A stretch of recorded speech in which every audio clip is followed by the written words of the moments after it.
Good morn! Hi guys! For today's video, ipapakita ko sa inyo yung mga kaganapan namin na pumunta kami sa Lillestrøm. Sabi ko nga sa inyo sa previous vlog ko, kasama namin ang aming Australian family.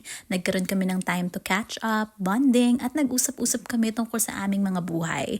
Alam nyo, nakakatuwa kasi meron silang mga binigay na payo sa amin na alam naman natin sa marriage life ay kailangan natin talaga yan. Sila yung maituturing namin ng mga guidance counselor na hindi kami talaga pinapabayaan. Salamat talaga sa Diyos sa mga buhay nila.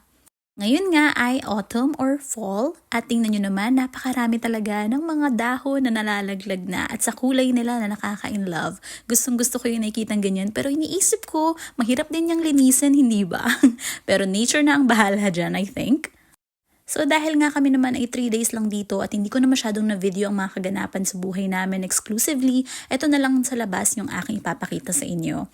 After namin silang maihatid sa kanilang train para naman makapunta doon sa kanilang hotel, kami naman ng asawa ko ay nag-ikot dito sa Lillestrøm. Nakita nga namin itong malaking bibliotek o ito ang kanilang library. Ang ganda sa loob guys, napakasyala.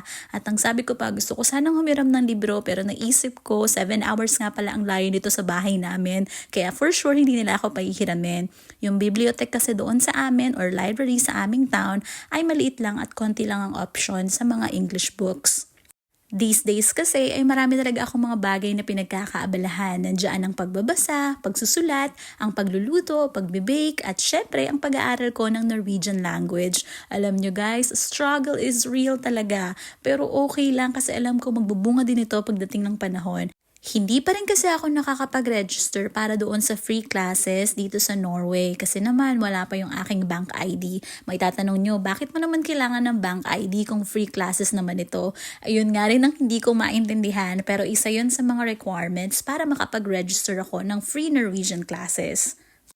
This trip is memorable for me guys because this is my first out-of-town trip at sinundo pa namin sa airport yung aming relatives. At alam nyo, habang sinusundo namin sila, ini-imagine ko na ang sarap siguro lalo sa pakiramdam kung family ko yung sinundo ko o yung aking parents. Kaya naman, nananalangin talaga ako sa Diyos na balang araw madala namin sila dito para makita nila yung beauty ng Norway at hindi lamang ako yung nag-e-enjoy.